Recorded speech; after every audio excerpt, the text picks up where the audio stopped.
Hi guys, তোমরা সবাই কেমন আছো? আমি খুব ভালো আছি এবং আমার চ্যানেলে সবাইকে স্বাগত জানাই।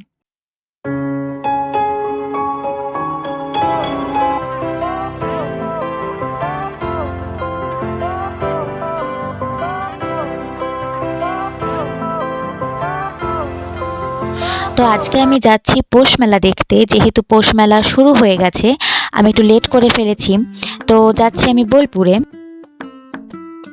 আর সেই জন্য আমি বেরিয়ে পড়েছি মেলা দেখার উদ্দেশ্যে। আর কসমোতে দেখলাম বেশ সুন্দর ক্রিসমাসের ডেকোরেশন করেছে, বেশ ভালো লাগলো দেখে আমার। আর তারপরে তো আমি আর স্মৃতি অনুর জন্য প্রায় 1 ঘন্টা ধরে অপেক্ষা করছি, কারণ আমি প্রায় 11টার সময় পৌঁছে গেছিলাম বোলপুর। অনু এলো প্রায় 12টার সময়।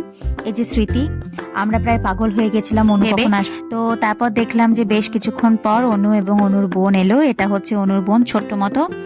আর আমরা তিনজনে হাঁটা দিলাম চিত্রামোড় থেকে। চিত্রামোড় থেকে যে মাঠে মেলা হচ্ছে সেই মাঠটা অনেকটাই হেঁটে, আর পুরো রাস্তাটায় নো এন্ট্রি করে দিয়েছিল, তো সেই জন্য কোনো টোটোও যাচ্ছিল না। আর রাস্তার ধারে এত সুন্দর কাঁচের এবং চীনামাটির কাজ করা জিনিস পাওয়া যাচ্ছিল, তো সেগুলো দেখেও খুব ভালো লাগছিল। আর তারপর দেখলাম রাস্তায় অনেকগুলো প্রায় গ্যারেজ পড়েছিল, প্রায় 2-3টে মতো গ্যারেজ পড়েছিল। আর এই বাড়িটা অসাধারণ একটা বাড়ি, তোমরা দেখো পুরো বাড়িটা কি সুন্দর।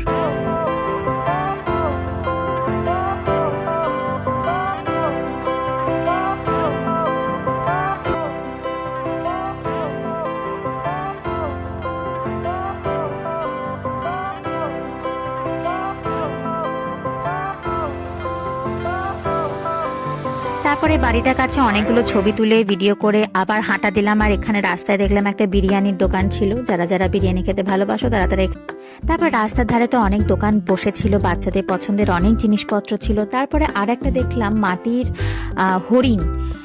এই যে এগুলো মাটির হরিণ, এত সুন্দর দেখতে লাগলো। আর এটা হচ্ছে বিশ্বভারতীর ভাষা ভবন, পুরো বিল্ডিংটায়। এবং তারপরেই হচ্ছে বিদ্যা ভবন, এবং বিদ্যা ভবনের পরেই হচ্ছে বাংলা বিভাগ। তো এইভাবে পুরোটা একদম ভাগ ভাগ হয়ে গেছে। এগুলো দেখতে বেশ ভালোই লাগে, মাঝে মাঝেই যাওয়া হয়, সব সময় যাওয়া হয় না এই দিকটা। আর আমি অন্য দিকে যাই, আমাদের কলেজ। আর এই যে কাঠের তৈরি টুল, চেয়ার, আরও অনেক কিছু, আরাম কেদারা, এরকম অনেক কিছুই ছিল রাস্তার পাশে। আর এদিকে টুপি, সোয়েটার আছে ভিতর দিকে, এদিকে শুধুমাত্র টুপি ছিল। তারপরে এই যে ফুলগুলোও ছিল, কাগজের ফুল, বেশ সুন্দর লাগছিল দেখতে। এবং স্টোল ছিল, চাদর ছিল, বেশ সুন্দর সুন্দর অনেক দোকান বসেছিল এখানে। আর দেখতেও বেশ ভালো লাগছিল।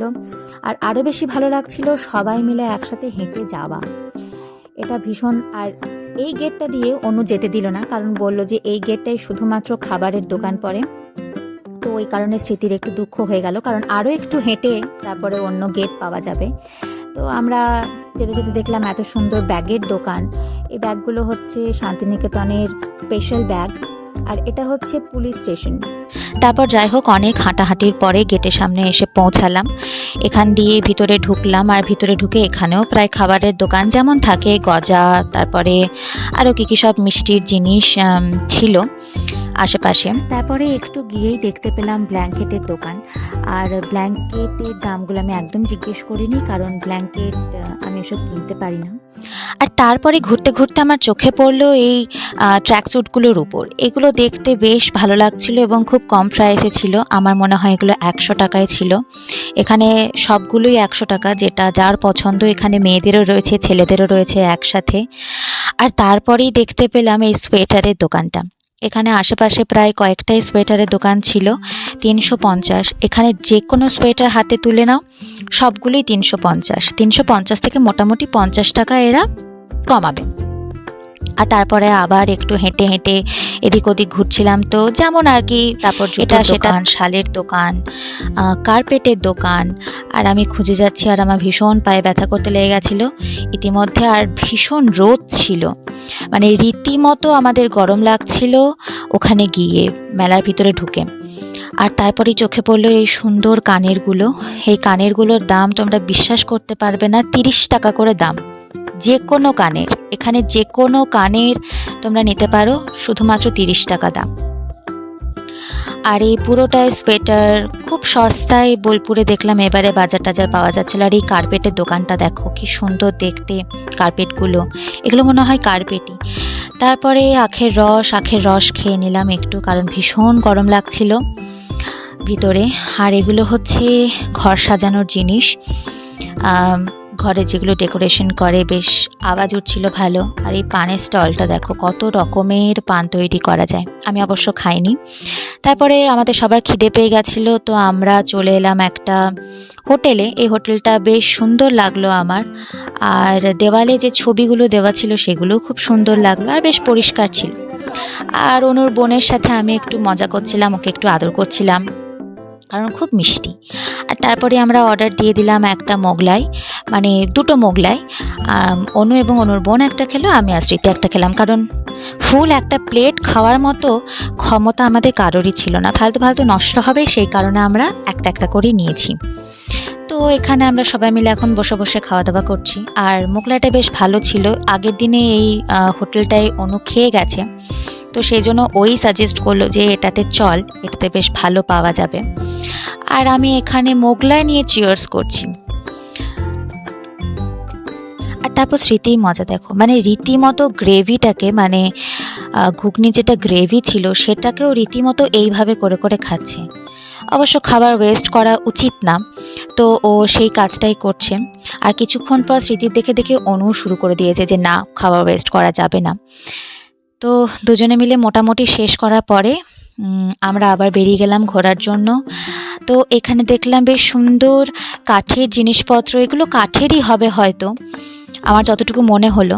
তো এগুলো বেশ সুন্দর লাগছিল দেখতে। তারপরে এই কার্পেটগুলো আগের বছরে আমার মা এবং দিদু কিনে গেছে, তো সেজন্য আমি আর দেখলাম না, আর এই সম্বন্ধে আমার সেরকম কোনো জ্ঞানও নেই, তো সেজন্য আমি হাতই দিলাম না। তারপর পুরো মেলাটা ঘুরে ঘুরে, আর এত ভিড় ছিল এবং আর সব থেকে বড় প্রবলেম হলো আমরা দিনের বেলায় গিয়েছিলাম, যদি একটু সন্ধ্যের দিক করে যেতাম তাহলে হয়তো এতটা গরম লাগতো না, এবং বেশ লাইটিংগুলো দেখতে পাওয়া যেত, যে লাইটিংগুলো হয়েছিল আমি পুরোটাই মিস করে গেছি। এবং হঠাৎ করেই স্মৃতির বাড়ি থেকে একটা এমার্জেন্সি এলো, ওর বড়কে ফোন করছিল বারবার করে, তো সেই কারণে আমরা তাড়াহুড়ো করে বেরিয়ে গেলাম। আর নাগরদোলায় চাপা হয়নি, কিছু করা হয়নি, একটা সোয়েটার, একটা ট্র্যাক স্যুট আর এটা ওটা কিনে, কানে টানে কিনে তাড়াতাড়ি করে বেরিয়ে গেলাম, কারণ যেহেতু ওর শ্বশুরবাড়ির একটা এমার্জেন্সি, তো সেই কারণে আর বেশি কিছু কথা বাড়ালাম না। তো আমি সেজন্য বাড়ির দিকে রওনা দিলাম, তারপরে টোটোয় উঠে গেলাম, তারপর স্টেশন। তো এই ভিডিওটা এখানেই শেষ করছি, ভালো লাগলে একটা লাইক কমেন্ট শেয়ার করে দিও, আর সবাইকে টাটা।